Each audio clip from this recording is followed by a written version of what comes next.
2023년 1월 1일 주일 아침에 우리 함께 은혜 받고자 하는 하나님의 말씀을 오늘 봉독해 올립니다. 구약성경 시편 1편 1절에서 6절 말씀을 여러분 앞에 봉독해 올립니다.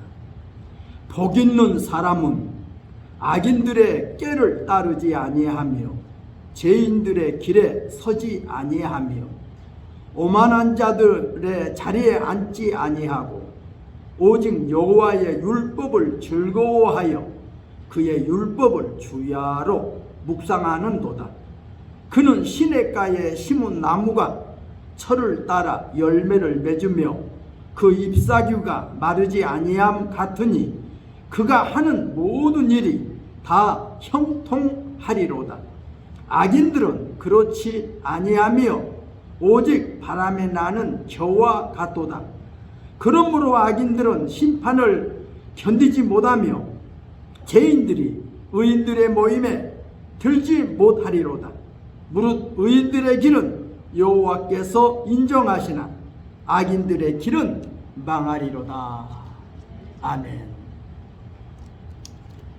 오늘 저는 봉독해 드리는 말씀을 중심으로 복 있는 사람이라는 이런 제목으로 오늘 2023년 1월 1일 첫 주일 송구 영선 예배와 함께 이 귀한 말씀을 함께 은혜를 나누고자 합니다.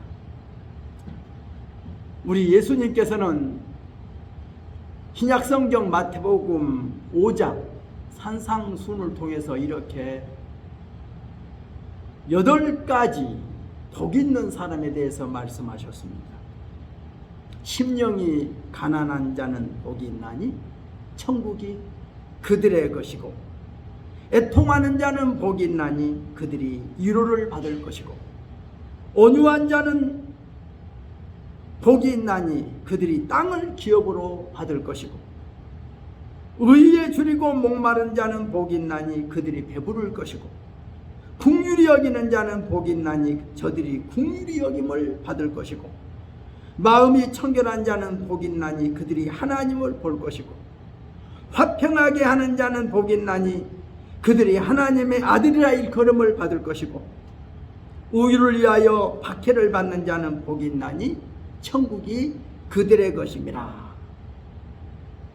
우리 예수님께서도 복 있는 사람은 이러이러한 사람이다 이렇게 말씀했는데, 오늘 시편 기자는 이 본문을 통해서 복 있는 사람의 특징 4가지를 말씀하고 있습니다. 복 있는 사람. 우리는 이 복을 그냥 받으려고 하지요. 근데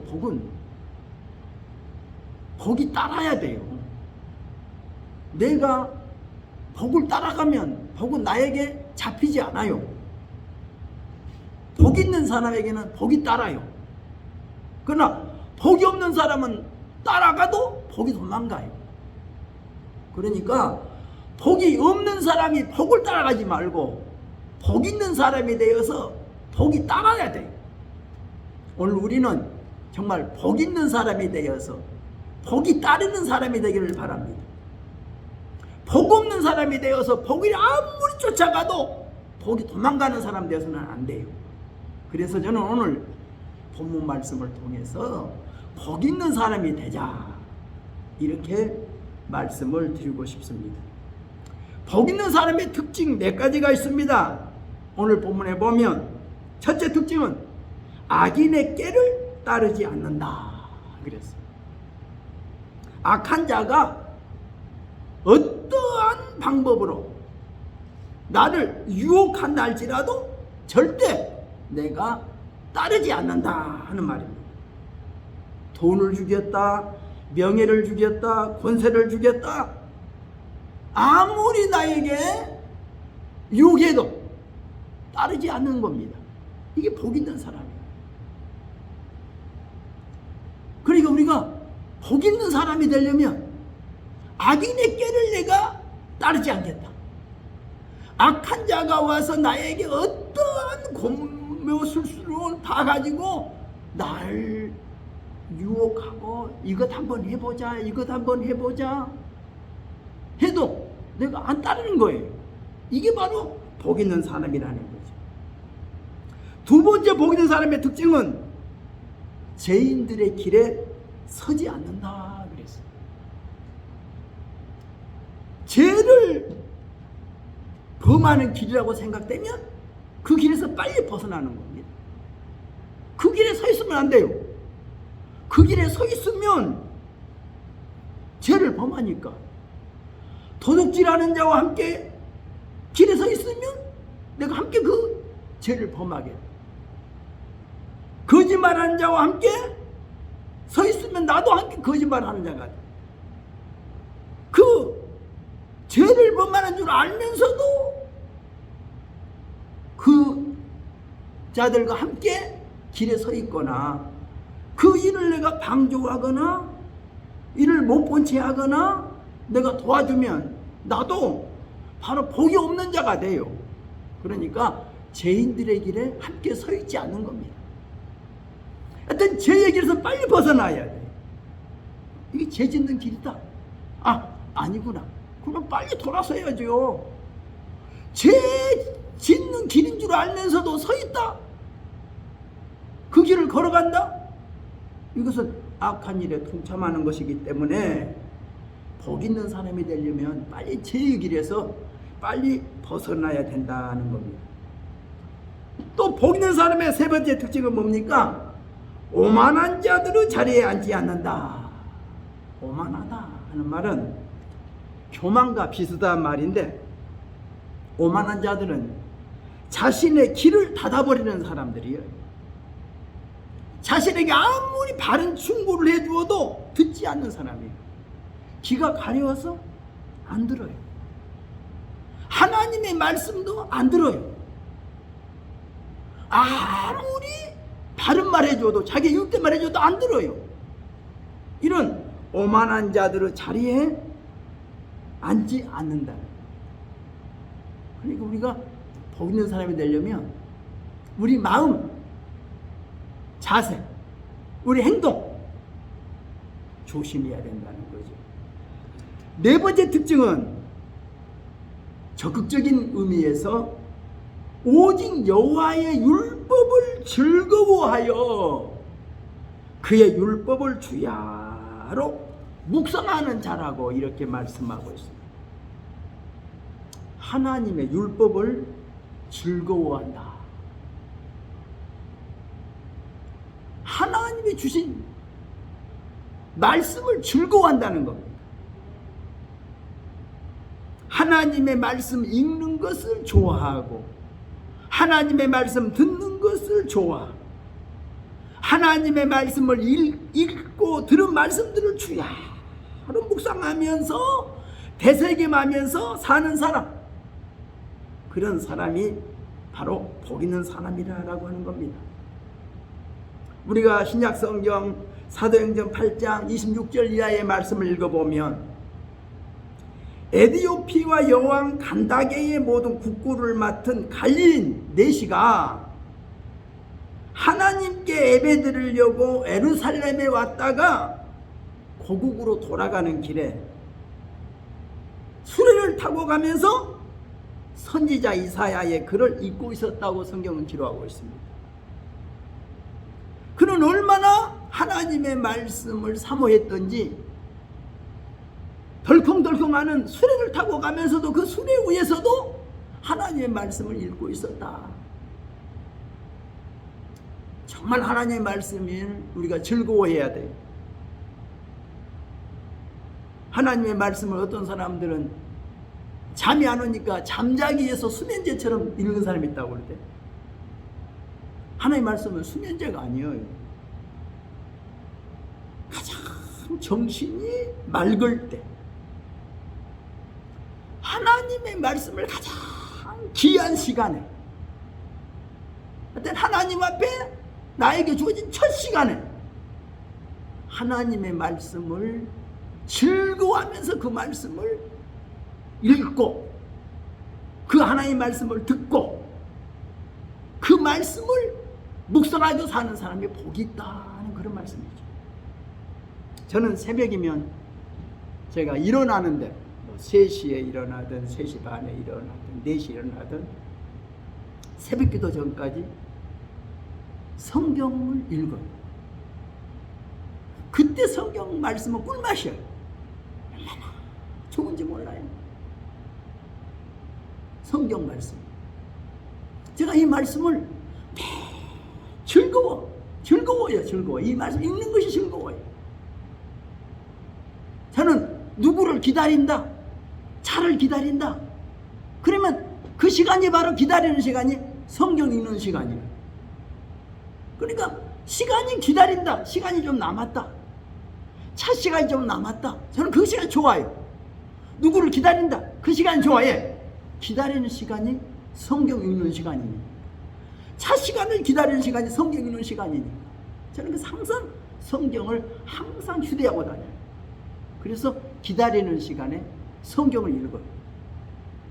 그러니까 아침에 일어나서 성경 읽고 기다리는 시간에 성경 읽다 보니까 성경이 얼마나 좋은지 몰라요. 우리가 하나님의 말씀을 즐거워해야 돼. 하나님의 말씀 읽는 것을 즐거워해야 돼. 하나님의 말씀 듣는 것을 즐거워해야 돼. 그래서 그 말씀을 주야 하루 묵상하면서 그 말씀을 되새김하면서 살아가는 것이 바로 복 있는 사람이다 라고 성경은 우리에게 말씀하고 있습니다. 우리가 가지고 있는 성경책은 하나님의 말씀이라고 우리가 말을 합니다. 그런데 그 말씀은 우리가 알아들을 수 없는 하늘의 언어로 된 책이 아니라 우리들이 알아들을 수 있는, 우리들이 일상생활에서 우리들이 읽고 쓰고 있는 우리들의 언어로 이렇게 번역돼서 우리들 손에 들려져 있는 책이라는 말입니다. 그러니까 우리가 그 말씀을 읽을 수 있어요. 그 말씀을 들을 수 있어요. 우리가 하나님의 말씀을 듣기 위해 저 하늘에 올라가라는 것이 아닙니다. 우리가 살고 있는 삶의 현장에서 우리들이 쓰고 있는 언어를 통해서 쓰여진 그리고 들려지는 소리니까 우리가 얼마든지 관심만 가지면 읽을 수 있고 들을 수 있는 말씀이 하나님의 말씀이 기록된 성경이다라고 하는 것을 우리는 깨달아야 됩니다. 성경은 어느 한 사람이 일순간에 쓴 한 책이 아닙니다. 이 성경은 우리가 잘 아는 대로 약 40여 명의 저자들이 1600년 동안 그 긴 기간을 통해서 쓰여진 책이 바로 성경책이다. 우리가 이렇게 성경책을 알고 있습니다. 또 이 성경은 특정 시대, 특정 장소, 특정 사회를 살았던 이스라엘 신앙인들이 기록한 책이기도 합니다. 또 이 성경은 학자들이 연구하고 공부하는 학문의 대상의 책이라기보다는 여호와 하나님을 유일신으로 알고 섬겼던 신앙 공동체의 거룩한 이야기를 기록한 책이다. 이것이 바로 성경책입니다. 그래서 홀리 바이블, 거룩한 책이라고 우리가 부르고 있습니다. 또 이 성경은 정경이라고 하죠. 우리가 보통 자 또는 대, 저울처럼 어떤 표준을 제시하는 지침서, 그러니까 신앙 공동체의 삶과 신앙의 표준을 가르쳐주는 바로 정경, 경전이라고 말하고 있는 것입니다. 그래서 이 성경을 우리가 가장 귀하게 알아야 돼.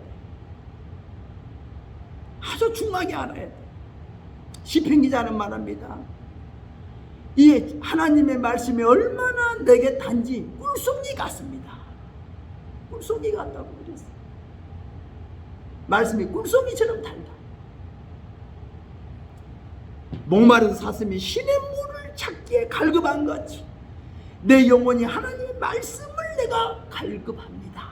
그렇게 말씀하고 있어요. 아모스 선지자는 말하지, 말세에는 물이 없는 목마름이 아니고 양식이 없는 기근이 아니라 하나님의 말씀이 없는 기근 시대가 온다. 하나님의 말씀이 없는 기갈 시대가 온다. 정말 하나님의 말씀이 우리에게 있다는 거 얼마나 중요한지 몰라요. 우리는 하나님의 말씀을 들어야 됩니다. 하나님의 말씀이 기록된 책으로만 만족할 게 아니라 영적인 살아계신 하나님의 말씀을 들어야 하기 위해서는 우리가 기록된 하나님의 말씀을 더욱 가까이 하고 그 말씀을 더욱 상고해야 된다는 것을 여러분이 알아야 됩니다. 기록된 말씀도 듣지 않으면서 어떻게 하나님의 말씀을 듣기를 원하겠습니까?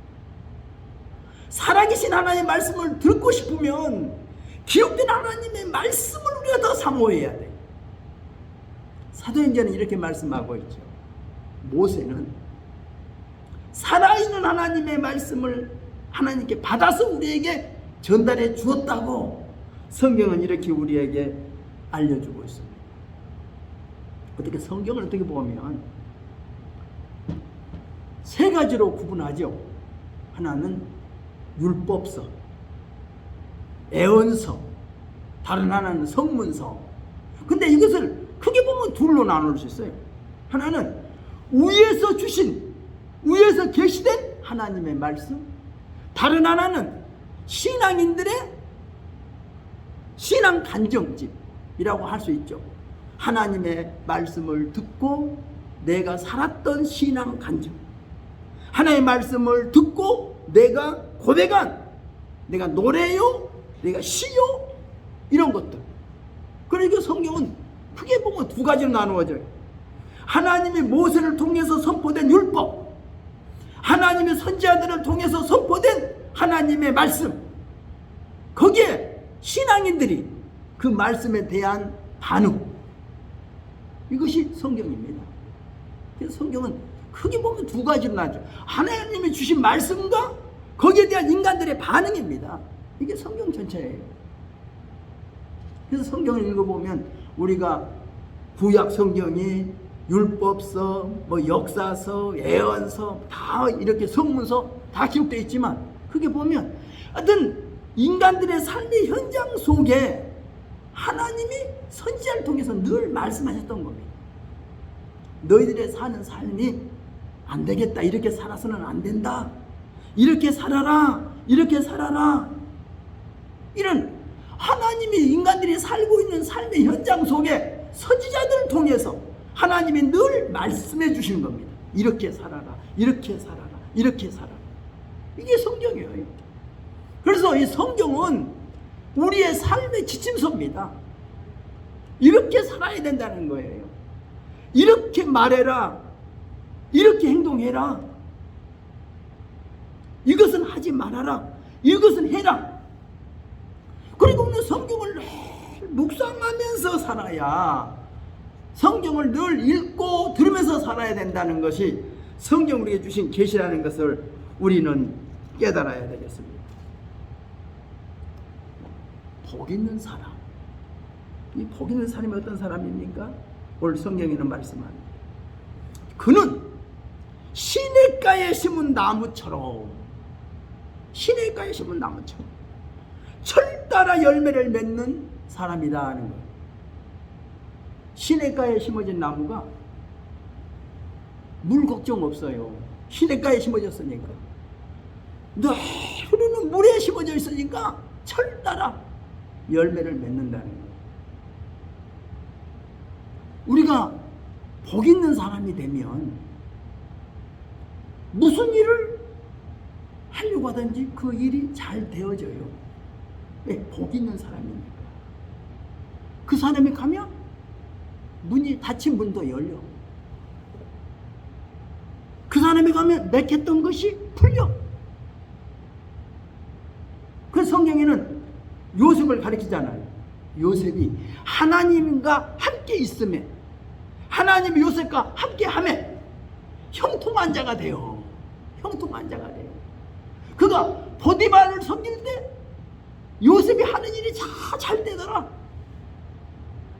보디발이 요셉에게 일을 맡겼더니 이 모든 일이 다 잘 돼요. 그래서 요셉에게 가정 총무로 삼았어. 요셉을. 네, 모든 일이 잘 되니까, 형통한 자가 되니까. 요셉이 또 억울한 누명 쓰고 감옥에 내려가지요. 그런데 감옥에 있는데도 하나님이 함께 해주니까 형통한 자가 돼. 그래서 옥중의 모든 사무 일을 또 요셉에게 맡겨. 요셉이 하는 일이 다 잘 되는 거예요. 또 요셉이 이제 총리 대신이 되잖아요. 어때요? 요셉에게 모든 나라의 총리를 맡겼더니 요셉이 한 일마다 다 잘 돼. 하나님이 함께 하니까. 그러니까 복 있는 사람은 시냇가에 심은 나무처럼 철을 따라 열매를 맺는다, 이렇게 말하고 있어요. 우리가 복 있는 사람이 되어야 되겠어요. 어제도 어떤 분하고 이야기를 나누죠. 자기가 아들을 위해서, 자기가 딸을 위해서 그렇게 염려했는데 안 풀리는 거예요. 내가 무슨 해주려고 해서 되는 게 아니단 말이에요. 사실은 하나님이 되게 해줘야지. 그래서 제가 이렇게 말씀드렸어요. 내가 하나님을 기쁘시게만 해드리면 하나님이 나를 기쁘게 해주신다. 먼저 내가 하나님을 기쁘시게 드려라. 내 자식이 잘 되려고 내 자식만 기쁘게 하려고 하면 하나님이 자식을 통해서 내가 기쁘게 하게 안 해줘. 그러나 이 자식 때문에 내가 하나님을 기쁘시게 해드리면 하나님이 나에게 이 자식을 통해서 나에게 기쁨을 주게 되어 있어. 내가 하나님 버리고 내가 사업을 기쁘게 하려고 하면 내 사업을 통해서 내가 기쁨이 아니라 내게 슬픔이 오는데, 이 사업을 하나님께 맡겨버리고 내가 하나님만 기쁘시게 하면 내 사업이 잘 되게 되어 있어. 내가 내 자식도 하나님께 맡기고 하나님을 기쁘시게 하면 내 자식 잘 되게 만들어줘요. 그런데 하나님보다는 내 자식이 크고, 하나님보다는 내 사업이 크고, 하나님보다는 내 건강이 크고, 그러니까 내가 하나님은 던져놓고 내가 먼저 염려하고 근심하고 하니까 그게 안 되는 거예요. 그래서 요한복음 8장 29절에는 그렇게 말씀하잖아요. 참 그게 저의 요절이에요. 나를 보내신 이가 나와 함께 하시도다. 내가 항상 그가 기뻐하는 일을 행함으로 나를 혼자 두지 아니하신다는 겁니다. 네, 하나님이 항상 함께 할 수 있는 사람이 되어야 된단 말이에요. 하나님을 항상 기쁘시게 드리는 사람이 되어야 된다고. 그러면 하나님이 나와 함께 하니까 무슨 일을 만나든지 만사 형통하리라. 이게 우리 복 있는 사람이라는 것을 우리는 알아야 되겠습니다.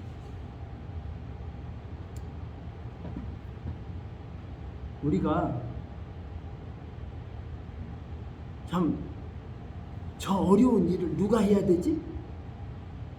근데 다윗 같은 사람이 가면 그 어려운 일이 해결되죠. 누가 골리앗과 싸우리요? 그건 하나님이 함께하는 다윗이 가니까 골리앗도 무너뜨리는 거예요. 하나님이 함께하는 사람이 가면 홍해바다도 갈라지고, 하나님이 함께하는 사람이 가면 여리고성도 무너지고, 하나님이 함께한 사람이 가면 모든 일이 형통하다. 그래서 제가 그런 말씀 드렸어요. 부모님께 효도하는 게 뭐냐? 부모님께 생신 대접해드리고, 부모님 신년 때 세배 드린 거 이게 효도냐? 문제는 부모님을 마음을 편안하게, 부모님의 마음을 기쁘게 드리는 것이 효도다. 어? 부모님이 생신이 됐더라도 부모님의 마음을 기쁘게 드리려는 자세로 생신을 차려드려야 그게 기쁘지. 부모님의 마음을 불편하게 만들면서 생신상 차려봐요. 그거 효도가 아니에요. 부모님께 아무리 세배를 한다고 할지라도 부모님의 마음을 근심을 끼치고 아픔을 드리면 이게 효도가 아니에요.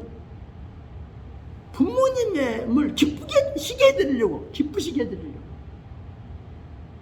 이게 바로 효도란 말이에요.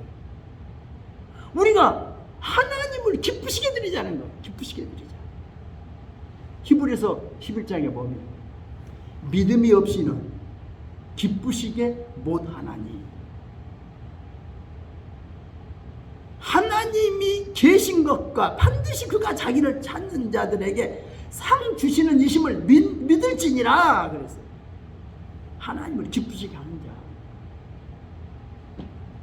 근데 성경 말합니다. 악인은 그렇지 아니하며. 그러니까 복 있는 사람은 시냇가에 심은 나무처럼 철 따라 열매 먹고 그가 하는 일이 다 형통한데, 악인은 그렇지 않다는 거예요. 악인은 어떠냐? 바람에 날려가는 겨와 같다 그랬어요.